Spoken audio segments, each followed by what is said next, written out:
Hello everyone, welcome back to my channel. तो यहाँ पे हम देखेंगे आज 22 दिसंबर के द हिंदू में हमें क्या क्या पढ़ना है। तो चलिए स्टार्ट करते हैं।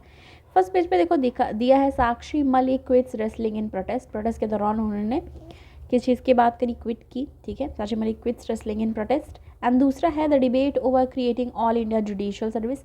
इस पर डिबेट चल रहा है कि ऑल इंडिया जुडिशियल सर्विस बनाया जाए, जैसे कि यूनियन पब्लिक सर्विस कमीशन है, जैसे और स्टेट सर्विसेज के कमीशन होते हैं, इसलिए कहा जा रहा है कि ऑल इंडिया जुडिशियल सर्विसेज भी बनानी चाहिए। कोई भी अभी भी कंसेंसस नहीं है इस प्रपोजल पे, ऐसा ही बताया गया है।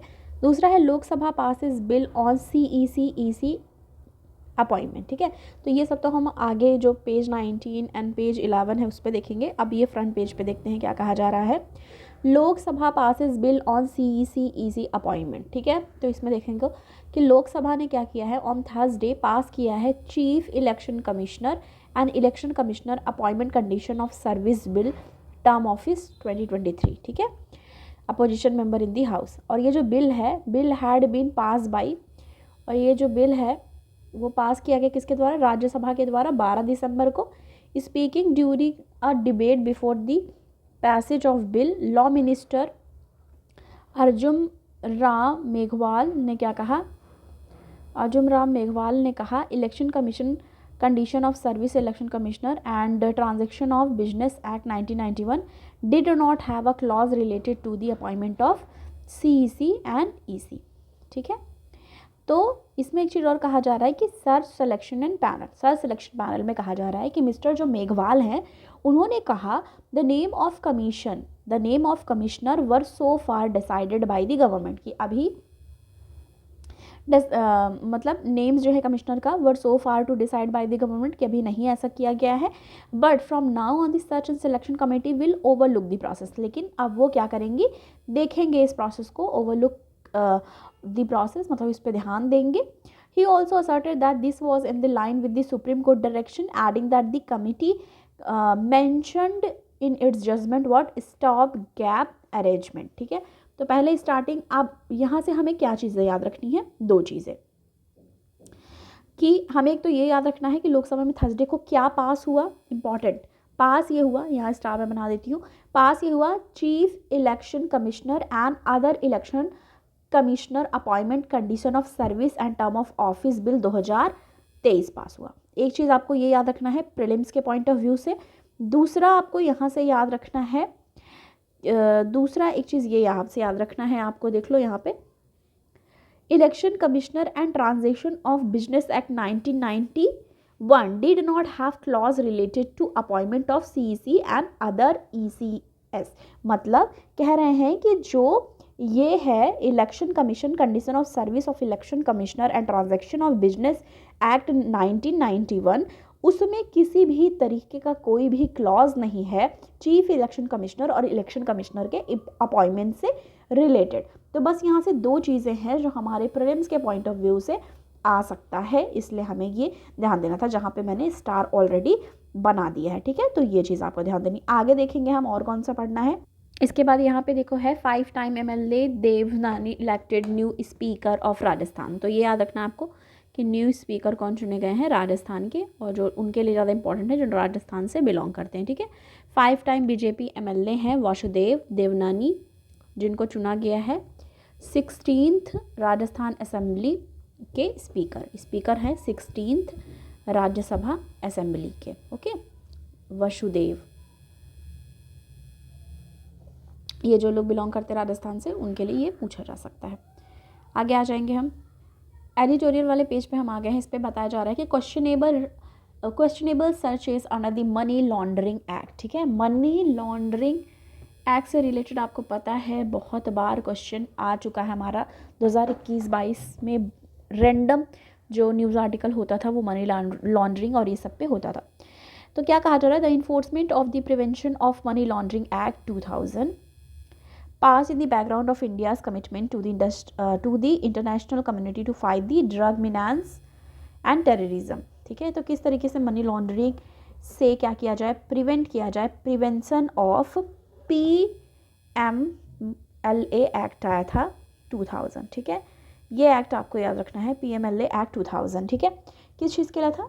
Prevention of money laundering 2002, sorry not 2002। तो इसमें क्या कहा जा रहा है, आप देखो, it's unusual interpretation by Supreme Court of India in Vijay Madan Lal Chaudhary. Case हमेशा याद रखना होता है, जो कि मैंने पहले भी आपको बताया था। तो विजय मदन लाल चौधरी, ठीक है, and ORS versus union of India 2022 के केस की बात यहाँ हो रही है, जो कि देखो यहाँ पे सारी चीज़ें लिखी गई हैं ऑलरेडी, ठीक है। इम्पॉर्टेंट केस है ये दोनों याद रखना है आपको। अगर आपको यहाँ से एक चीज़ जानने की ज़रूरत है कि कभी भी जैसे मनी लॉन्ड्रिंग से रिलेटेड क्वेश्चन आता है, ठीक है, मनी लॉन्ड्रिंग से रिलेटेड क्वेश्चन आता है, तो वहाँ पे आपको ये लाइनें याद रखने की ज़रूरत है।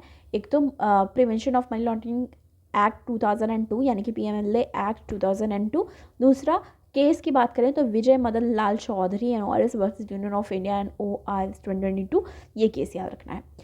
और यहाँ क्या कहा जा रहा है, the Supreme Court of India limited its application, क्या लिमिट किया, its application to on the wrongful and illegal gain of property as result of criminal activity.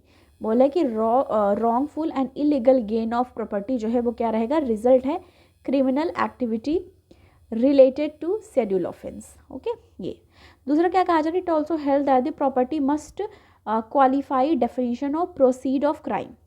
ये सब चीज़ें ध्यान देनी पड़ेगी under section 2 sub clause 1U of 2002 act. तो court ने क्या बताया, court emphatically held that not even in case of existence of undisclosed income and irrespective of its volume, the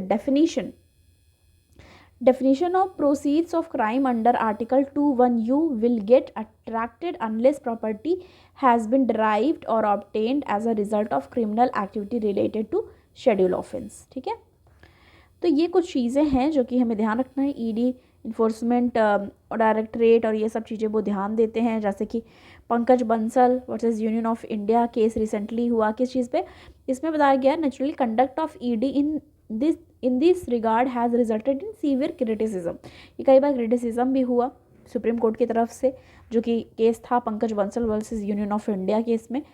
abuse of authority by central investigation agency and abuse of process of court raised disturbing question, ये सारी चीज़ें भी वहाँ पे उठी। तो यहाँ से हमें बस कुछ चीज़ें जो जानने की ज़रूरत है, जैसे फेडरलिज्म की बात यहाँ पे की जा रही है, डैमेज हो रहा है फेडरलिज्म, ये सब क्रिटिसिज्म में आप लिख सकते हो, ठीक है। Mines and minerals development regulations act 1957 is now covered by schedule of MPLA act. तो ये याद रखो कि अगर इस तरह का क्वेश्चन पूछ लेता है आपको प्रीलिम्स में, तो वहाँ ये याद रखना है कि जैसे अगर ये पूछ लिया कि mines and mineral development and regulation act 1957 covered under, ढेर सारा दे दिया और उसमें से वन ऑफ दिस ऑप्शन हो गया शेड्यूल ऑफ PMLA एक्ट, तो ये याद रखना है कि इज़ नॉट कवर्ड बाई, मतलब कवर नहीं होता है PMLA एक्ट के शेड्यूल में, ठीक है, ये याद रखना है। Offences in relation there to are not schedule offence yet ED in these studies conducting inquiry, जिसमें ED कंडक्ट करती है इंक्वायरीज इस सबसे रिलेटेड, ठीक है। तो ये इस तरह से फंसाने वाला काम, मतलब कई बार जैसे क्वेश्चन ऐसे देते हैं कि हम वहाँ पे क्या करते हैं, कन्फ्यूज़ हो जाते हैं। तो ये चीज़ें हैं, इन सब के बारे में ये एडवोकेट है, सीनियर एडवोकेट सुप्रीम कोर्ट के दुष्यंत दवे जी, उन्होंने इन सब बारे में डिस्कस किया है। FIR PMLA ये सारी चीज़ें उन्होंने बताई है, जो कि जहाँ जहाँ चीज़ें इंपॉर्टेंट थी वहाँ मैंने स्टार पुट किया है, वो आपको ज़्यादा अच्छे से देखना है। और क्रिटिसिज्म कब हुआ था ED का, हालांकि ये आप नहीं भी लिखोगे तो चलेगा, पर ये दोनों यहाँ वाला और यहाँ वाला आपको याद रखने की ज़रूरत है। आगे आ जाएंगे, ये क्वेश्चन है, should an all India judicial service be created, क्या होना चाहिए, तो इस पर देखते हैं क्या राय है। रिसेंटली प्रेसिडेंट द्रौपदी मुर्मू जी ने सजेस्ट किया that an all India judicial service will help diversify judiciary, कि ये हेल्प करेगा डाइवर्सिफाई करने के लिए जुडिशरी को, in the same way that the union public service commission, जो कि मैंने अभी बोला था ना आपको कि UPSC की ही तरह करने के लिए, जो फर्स्ट पेज पे बोला था, तो सेम उसी की तरह ये बोल रहे हैं कि क्या हो जाना चाहिए, AIJS भी होना चाहिए UPSC की तरह। और इसमें क्या कह रहे हैं, जैसे कि UPSC कंडक्ट कराता है central recruitment exam and assign successful candidate जाते हैं कार्य में कि कहाँ कहाँ अपॉइंट हुए हैं। द रिक्रूटमेंट ऑफ जजेस of the district judiciary is being proposed to be made central following which they will be assigned in the state. ठीक है, the idea has been discuss in the past and has also been a part of union government official policy for year. अब इसमें कहा जा रहा है however there has been no consensus on the proposal either from high court. अभी तक ये जो कंसेंसस है नहीं, कोई भी इस पर नहीं आया हुआ है, ना ही हाई कोर्ट की तरफ से ना ही स्टेट गवर्नमेंट की तरफ से। Should an AIJS be created, कि क्या होगा। आलोक Prasanna Kumar and Bharat Chugh discuss किया इन्होंने क्वेश्चन के माध्यम से कि जैसे इंडिया जस्टिस रिपोर्ट है IJR 2022 का, उसमें शो करते हैं कि ओनली 35% सबऑर्डिनेट कोर्ट जजेस जो हैं वो वुमेन है। ठीक है, सिर्फ ओनली की बात हो रही है। ठीक है, मात्र 35% सबऑर्डिनेट कोर्ट में जजेस जो हैं वो वुमेन है। No state has been able to meet the quotas for SC and ST and OBC category in the subordinate judiciary. Is an AIJS the solution to this, कि क्या जिस तरीके से संख्या औरतों की कम है जुडिशरी में, ओनली 35% है, क्या AIJS लाने से ये सोल्यूशन इसका हो पाएगा, इससे मतलब ये आगे बढ़ सकते हैं, बेनिफिट होगा। तो इसमें आलोक प्रसन्न कुमार जी बोल रहे हैं। देखो, आलोक प्रसन्न कुमार को फाउंडर एंड लीड है विधि कर्नाटका में, और दूसरे भरत चोग जो है लॉयर बेस्ड हैं दिल्ली में, और फॉर्मल सिविल जज भी रह चुके हैं। तो इन लोगों ने क्वेश्चन आंसरिंग करा हुआ है। इसमें क्या कह रहेंगे, all the state have been doing better over the year if you see Vidhi data in the contest of representation of women. तो बता रहे हैं it might take some more time for SC ST and OBC community to get level of representation. और इनका कहना है the requirement of 7 years of practice to become जज also pose a problem. बता रहे हैं कि इसमें भी प्रॉब्लम होता है कि 7 साल तक प्रैक्टिस करके फिर आप जज बन सकते हो। As a professional is already very difficult if you do not have connections, कि अगर आपके पास कनेक्शंस नहीं है तो आपके लिए कई बार डिफ़िकल्ट हो जाता है। ठीक है, प्रैक्टिस करना 7 साल। तो it is doubly so if you are from underprivileged, और ये बढ़ जाता है अगर आप बिलोंग करते हो अंडर प्रिविलेज्ड कम्युनिटी से। बहुत सारे हाई कोर्ट ऐसे हैं, जैसे बता रहे हैं कि also place requirement that you have to have appeared in X number of cases और had an active practice of Y number of cases. कि मतलब एक डेटा होता है कि इतने नंबर केसेस में आपको अपीयर होना है और इतने नंबर ऑफ केसेस आपको क्या करना है, प्रैक्टिस करना है। ठीक है, और इसमें बता रहे हैं कि ये ऑटोमेटिकली क्या बढ़ा देता है, बैरियर्स बढ़ा देता है एंट्री में, स्पेशली वुमेंस के लिए एंड अदर एक्सक्लूडेड क्लासेस के लिए। तो ये सारी चीज़ें इंपॉर्टेंट है। फिर इनका कहना है state government and high court which conduct the various exam has been doing bit for action. I can say that for the last few years, number of women who have joined the judicial service has been higher than number of men. This is one point where the AIJS may help. तो इन्होंने उसके में बोला है, favour में बोला है भारत चुग ने कि AIJS हो सकता है मदद करे। Different state provide different patterns of reservation, I think some amount of relationship can help, इनका कहना है ये। ठीक है, पर उन्होंने अपनी अलग चीज़ें बताई। तो दोनों ने हर क्वेश्चन पे अपना आंसर एक तरीके से दिया हुआ है। अकॉर्डिंग टू डेटा क्या रहा है कि do you think centralise service would tackle issue of judicial vacancies. तो वैकेंसीज पे क्या बोला है, judicial vacancies a percentage of total number of जजेस 20-25%। ठीक है, वैकेंसी अब APK बोल रहे हैं, यानी कि ये बोल रहे हैं। ठीक है, आलोक प्रसन्ना कुमार। तो क्या कह रहे हैं ये कि ऑल इंडिया सर्विस की बात करें, also 20-22%. Fact, as per the data of union government, 4 million civilian central post, 1 million vacant. उसमें भी 4 मिलियन सिविलियंस में भी 1 मिलियन वैकेंट सीटें हैं।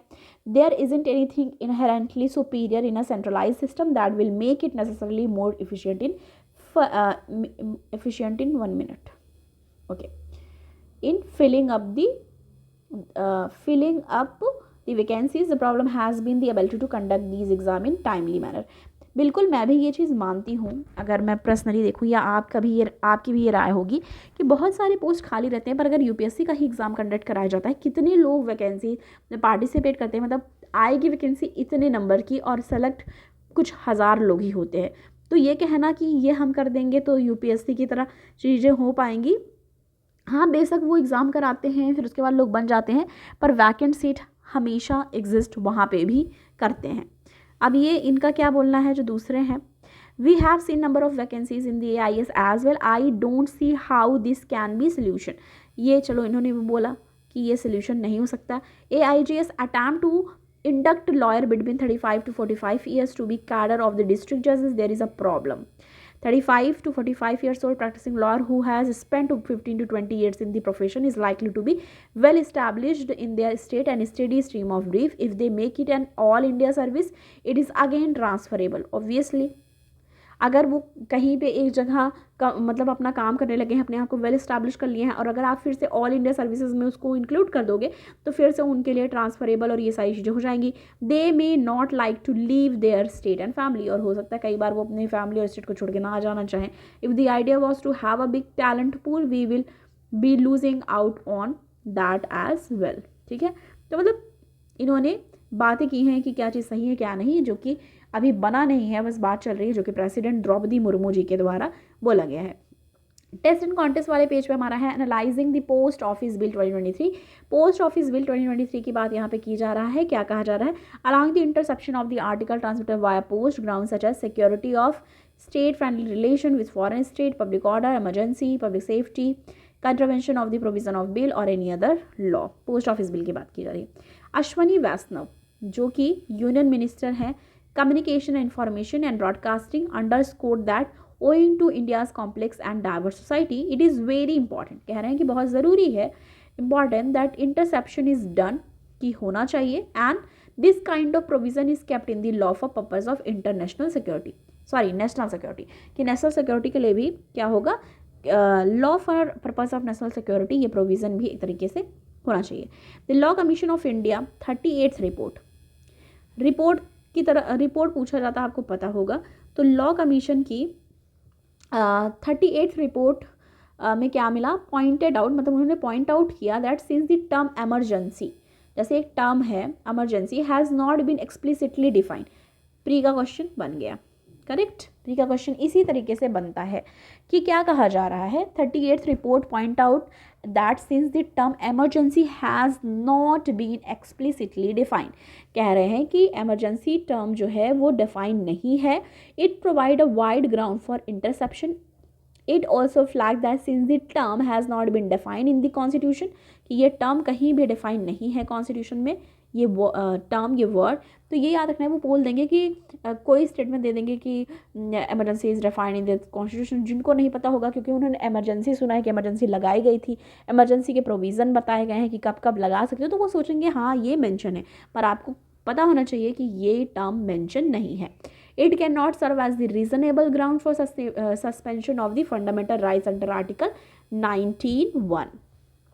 The court had opened with respect to the Pegasus spyware scandal that the state did not get a free pass every time specters of the national security is raised. National security cannot be bugbear that the judiciary signs away from the virtue of its mere mentioning. तो मतलब जो important था वहाँ पे मैंने star already put कर दिया है, आपको आगे आ जाना है। छोटी छोटी चीज़ें बची हुई हैं, वो कौन सी हैं? पार्लियामेंट ने क्लियर किया है law to repeal IPC, CRPC and evidence act. ठीक है, राज्यसभा में थर्सडे को क्या हुआ? पास किया गया भारतीय न्याय सेकेंड संहिता बिल, जो कि मैंने अभी कल वाले में आपको देखा होगा कि मैंने एक्सप्लेन किया था। फिर से वही सारी चीज़ें आई हुई हैं, और ये क्या कर रहा है? रिप्लेस कर रहा है इंडियन पीनल कोड 1860 को and code of criminal procedure 1898 को एंड इंडियन एविडेंस एक्ट 1872 को, तो 3 को ये रिप्लेस कर रहा है। Hailing the passage of the bill as historic, Chairman Jagdeep Dhankar said the bill would replace, वो रिप्लेस करेंगे colonial era, सेम वाइज वही उसी तरीके का आर्टिकल है जो कि मैंने कल डिस्कस किया था। ठीक है, तो ये वही वाला है। आगे आ जाएंगे हम और देखेंगे और कौन सा हमको पढ़ना है एग्जाम के पॉइंट ऑफ व्यू हमारे। Don't use derogatory terms for person with disability, बोल रहे हैं कि कोई भी डेरोगेटरी टर्म आप नहीं यूज़ करेंगे पर्सन विद डिसेबिलिटी के लिए, ऐसा इलेक्शन कमिश्नर का कहना है। इलेक्शन कमीशन ने थर्सडे को क्या किया? आस्क पॉलिटिकल पार्टीज, मतलब उन्होंने कहा पॉलिटिकल पार्टी से कि promote inclusivity for person with disability and not use ableist term, कि आप एबिलियस्ड टर्म ना यूज़ करें, जैसे कि डम मतलब गूंगा, डेफ, बहरा, ठीक है, लेम, ठीक है, इस तरह के वर्ड्स आप ना यूज़ करें, जैसे कि लंगड़ा, बहरा, गूंगा की मतलब इंग्लिश टर्म जो है डम, डेफ, लेम, ये सब चीज़ें ना यूज़ करें इस टर्म को। The commission issued an advisory, मतलब एडवाइजरी जारी करी गई है इलेक्शन कमीशन के द्वारा to all parties to this effect and ask them to abide by it. देखो, एक होता है AVOID, ठीक है, अवॉइड मतलब वहाँ नज़रअंदाज की बात होती है, पर ये जो अवॉइड बोला जा रहा है, ठीक है, ABIDE, मतलब मान्य होना चाहिए, मतलब आप बाध्य हैं कि आपको मानना पड़ेगा।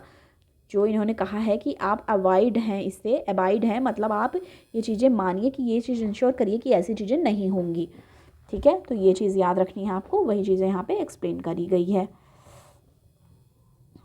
ये सेम चीज़ बताया जा रहा है, ठीक है, एग्जाम्पल दिया गया है। जैसे गूंगा बोला गया, रिलेटेड पागल, ठीक है, सरफिरा, ब्लाइंड, अंधा, काना, बहरा, लंगड़ा, लूला, तो ये इस टाइप के टर्म्स आपको नहीं यूज़ करने हैं। WHO pre qualify malaria vaccine by serum institute, ठीक है, pre qualify vaccine for malaria. तो वर्ल्ड हेल्थ ऑर्गेनाइजेशन WHO ने थर्सडे को क्या किया, R21 matrix M malaria vaccine को क्या कर दिया है, जो डेवलप किया गया है ऑक्सफोर्ड यूनिवर्सिटी, जो कि मैन्युफैक्चर किया गया है, बनाया गया है सीरम इंस्टीट्यूट ऑफ इंडिया के द्वारा, to its list of pre qualified vaccine में इसको इंक्लूड किया गया है। October 2023 the WHO has recommended to use for the prevention of malaria in children, तो इसको मलेरिया इन चिल्ड्रंस में यूज़ करने के लिए यूज़ कर सकते हैं। R21 vaccine is a second malaria vaccine pre qualified by WHO, तो ये सेकेंड मलेरिया वैक्सीन है। अब क्वेश्चन किस तरीके से प्री में पूछ लेगा, आपको ये सब चीज़ें अभी प्रीवियस ईयर क्वेश्चन आपको करते रहना है, क्योंकि उसी से ये सब आइडिया आपको मिलेगा।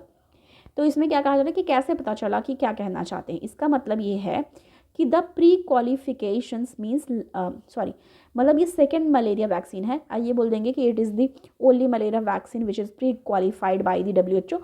This is totally wrong because is second malaria vaccine pre qualified by the WHO, तो ये याद रखना है। Okay, UNICEF and funding support bye deployment, Gavi, the vaccine alliance, क्या क्या चीज़ें हैं, कितने लोगों को मलेरिया हुआ, 249 malaria cases in the world है and 6,08,000 malaria death across 85 countries देखने को हमेशा मिलते हैं, ठीक है।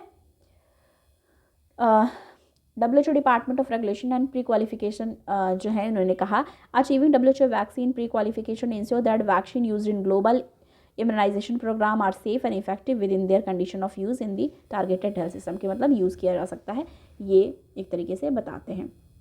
मिसिंग फॉर 42 ईयर्स, नाम दफ़ा फ्लाइंग स्क्वालर सरफासेस इन अरुणाचल प्रदेश, तो मतलब ये कहा जा रहा है कि जो ये नाम दफ़ा फ्लाइंग स्क्विरल हैं, ठीक है, गिलहरी की बात यहाँ पे हो रही है, तो 42 ईयर्स से जो मिसिंग थे वो कहाँ पाए गए, देखो यहाँ बताया जा रहा है नाम दफ़ा फ्लाइंग स्क्विरल, जिसके उसका और भी एक नाम दिया गया, वॉज लास्ट वो 1981 में, there single individual found in the 1985 square kilometre Namdapha tiger reserve Arunachal Pradesh में, चांगलांग डिस्ट्रिक्ट में। और अभी क्या पता चला है, fair of geologist locate the arboreal mammals during several expedition thereafter, general 2 theories हैं इसमें, क्या क्या हैं वो सब बताया गया है।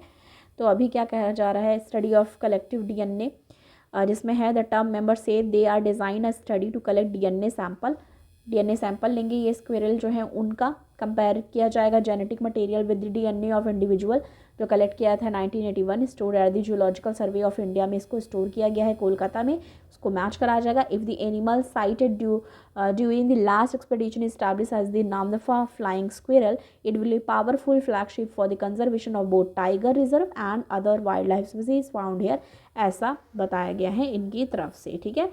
तो अभी अरुणाचल प्रदेश में जो है जो भी देखा गया तो वो DNA वगैरह मैच कराए जाएंगे। आगे आ जाएंगे, देखेंगे और हमें कौन सा पढ़ना है, ये वर्ड वाला हो गया। तो आई गेस कि हमने सब कुछ कवर कर लिया है अपना ऑलरेडी, ठीक है। साइंस में यही बताया जा रहा है कि जो वेरिएंट है वो interest in the time to, मतलब फिर से कोविड के न्यू वेरिएंट जो देखा जा रहा है उसके लिए है प्रिपेयर्डनेस, और ये सब चीज़ें की जा रही हैं। Emergency of the variant of interest, time to evaluate, preparedness की तैयारी से वो रहना चाहिए कि कभी भी ये सिचुएशन आ सकती है, ठीक है। और अभी एक वन ऑफ द पेजेस में था कि दिल्ली में हर बार की तरह मतलब हर स्टेट के कंपैरिजन इस बार उतना नहीं दिखा जा रहा है, वरना हमेशा यहाँ पे ज़्यादा दिखा जाता था। तो थैंक यू सो मच, मिलती हूँ आपको नेक्स्ट वीडियो के साथ। अगर वीडियो आपको पसंद आए तो प्लीज़ लाइक करें, ज़्यादा से ज़्यादा लोग को शेयर करें, और चैनल पर अगर आप नए हैं तो सब्सक्राइब करना ना भूलें। मिलती हूँ नेक्स्ट वीडियो के साथ। Thanks for watching.